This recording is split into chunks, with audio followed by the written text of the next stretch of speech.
नमस्कार, मैं doctor Nalin Kumar Suri, family physician, आपका अपने चैनल पे स्वागत करता हूं, अभिनंदन करता हूं। चलिए आज जानकारी शेयर करते हैं कि ब्लड शुगर जो है, ये नापनी बहुत ज़्यादा ज़रूरी हो गई है, क्योंकि हर घर में कोई ना कोई व्यक्ति जो है ब्लड शुगर की या जिसे कहें कि डायबिटीज़ की बीमार से ग्रस्त हुआ है। ख़ास तौर पे शहरों में तो ये रोग बहुत ज़्यादा कॉमन हो गया है। कारण क्या है कि हम लोगों की लाइफ़स्टाइल बदल गई है, खान-पीन बदल गया है, लैक ऑफ एक्सरसाइज़ हो गई है, स्ट्रेसफुल लाइफ़ है।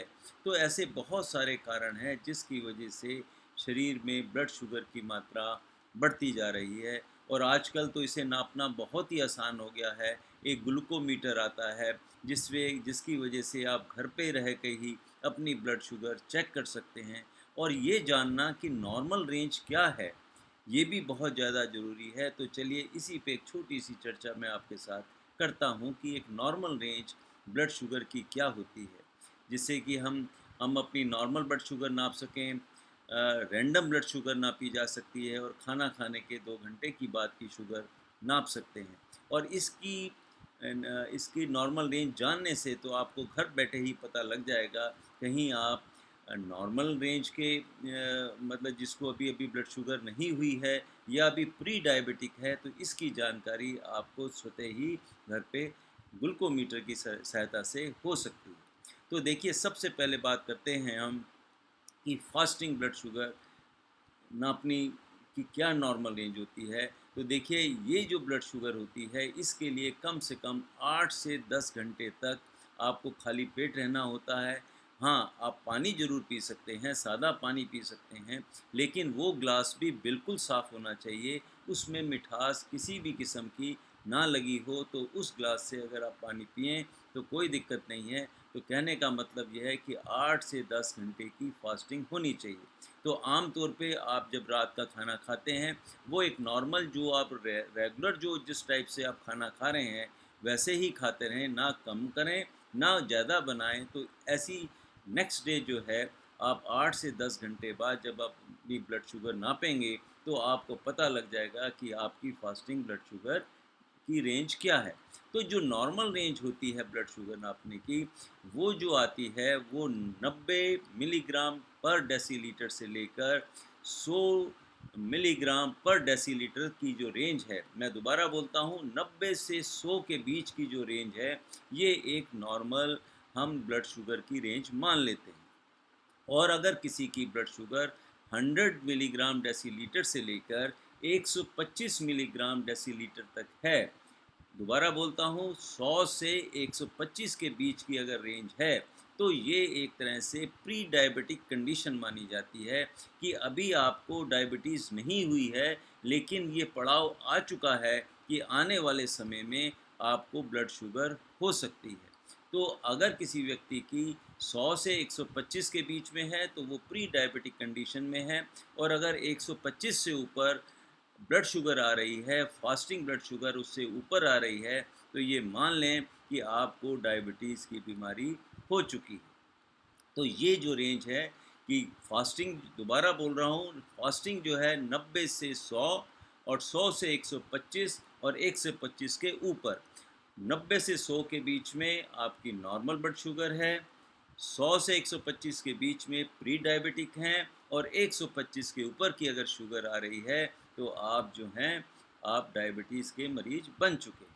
इसी प्रकार से हम एक रैंडम ब्लड शुगर चेक करते हैं, कभी किसी भी समय, पूरे दिन में, सुबह, दोपहर, शाम, कोई भी समय निश्चित नहीं, खाना खाने से पहले या बाद में, अगर कभी भी 24 घंटे में अगर आप ब्लड शुगर नापते हैं और अगर उसकी रेंज 200 मिलीग्राम पर डेसीलीटर से ज़्यादा आती है, तो इसका मतलब है कि आपको ब्लड शुगर की बीमारी हो गई है, या अ, शक की निगाह से आपको देखना होता है। और अगर यही ब्लड शुगर बार-बार नापने से अगर आपकी 200 से ऊपर आती है, तो इसका मतलब है कि आपको ब्लड शुगर का ये रोग जो है लग चुका है।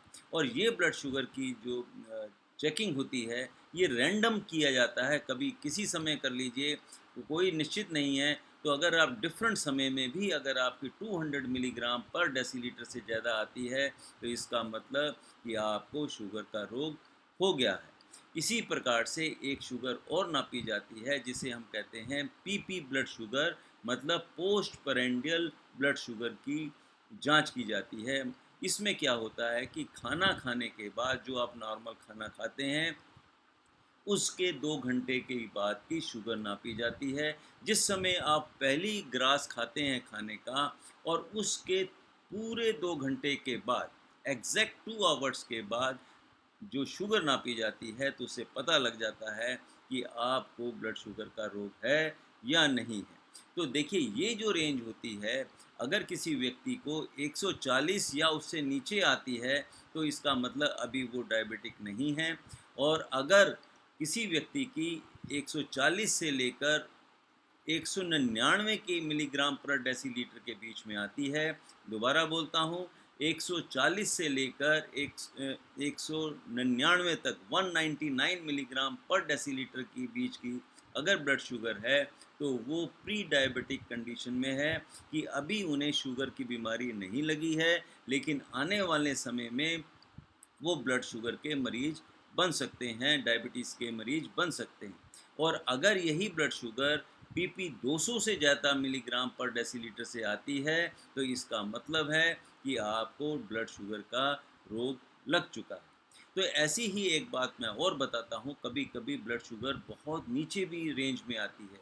अगर जैसे मैंने अभी कहा था कि फास्टिंग ब्लड शुगर जो है 90 से 100 के बीच में मिलीग्राम डेसीलीटर के बीच में एक नॉर्मल रेंज है, लेकिन ऐसा भी हो सकता है कि जो लोग इंसुलिन मेडिसिन पे हैं, डायबिटीज़ का ट्रीटमेंट करा रहे हैं या कोई दवाई खा रहे हैं या कोई वैसे ही बहुत ज़्यादा फास्टिंग रखा हुआ है या और कुछ ऐसी कंडीशंस होती हैं जिसमें ब्लड शुगर 90 से नीचे आती है, फास्टिंग ब्लड शुगर, या रैंडमली अगर कभी चेक करें तो अगर वो 70 से नीचे चली जाती है तो इसका मतलब ऐसे व्यक्ति जो होते हैं उन्हें लो ब्लड शुगर हो गया है।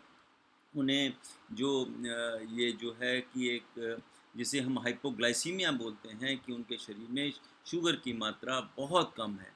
तो ऐसी कंडीशन में क्या होगा, जिस व्यक्ति को लो ब्लड शुगर का कंडीशन होगी तो उस समय उन्हें क्या होगा कि उनका शरीर थोड़ा शेकीनेस होगा, काँपने से लगेगा, उनको स्वेटिंग बहुत होगी, उनको दिल बहुत घबराएगा, एक कन्फ्यूज़न की कंडीशन आ जाती है, हमें एक वीकनेस उन्हें बहुत ज़्यादा महसूस होगी। और कभी-कभी तो क्या होता है कि ऐसे पेशेंट जो हैं वो गलफत की कंडीशन में हो जाते हैं, अनकॉन्शियस हो जाते हैं, लॉस ऑफ कॉन्शियसनेस हो जाती है, बेहोश हो जाते हैं और उनसे बोला भी कुछ नहीं जाता है। वो समझ सब कुछ रहे होते हैं लेकिन उनकी वाणी जो है वो अपने उच्चारण नहीं कर पाते हैं, वो बोल नहीं सकते हैं। तो अगर ऐसा कोई मरीज़ जिसको डायबिटीज़ का रोग है और इंसुलिन या दवाई खा रहा है शुगर की, और ऐसी कोई कंडीशन हो सकती है तो ग्लूकोमीटर से तुरंत चेक करके आप पता कर सकते हैं कि इसकी ब्लड शुगर तो कम नहीं हो गई है। तो उस कंडीशन में अगर ऐसी कंडीशन है जिसमें लो ब्लड शुगर हो गई है तो ऐसे व्यक्ति को आप तुरंत जो है कोई भी मीठा पदार्थ चीनी पानी में घोलकर, ग्लूकोज पानी में घोलकर, चॉकलेट या कोई भी मीठी चीज़ उन्हें खिला देनी चाहिए, जिससे कि उनकी ब्लड शुगर बढ़ जाए और वो बेहोश होने से बच जाएँ। और ऐसा भी देखा गया है रात के समय भी ऐसे व्यक्तियों की आम तौर पे कंडीशन हो जाती है, तो उन्हें बीच-बीच में अपना ग्लूकोमीटर से चेक कर लेना चाहिए कि कहीं उनकी रात के समय तो ब्लड शुगर कहीं डाउन नहीं हो जाती, क्योंकि सोए-सोए ही उन्हें पता नहीं लगता कि उनको वो बेहोश हो चुके होते हैं। तो इसलिए बड़ा सचेत पूर्ण रूप रहकर ऐसे व्यक्तियों को अपनी जो ख़ास तौर पे जो इंसुलिन लेने वाले हैं, जो शाम के समय इंसुलिन लेते हैं, उसका इन्हें ध्यान रखना चाहिए। तो ये मैं एक छोटी-सी आपसे जानकारी शेयर करी। आशा करता हूँ ये मेरे छोटे-छोटे टिप्स आपके काम आते होंगे। इसी के साथ मैं आपसे अलविदा चाहता हूँ। फिर मिलूँगा, किसी और वीडियो पे चर्चा करूँगा। तब तक के लिए नमस्कार। Bye bye.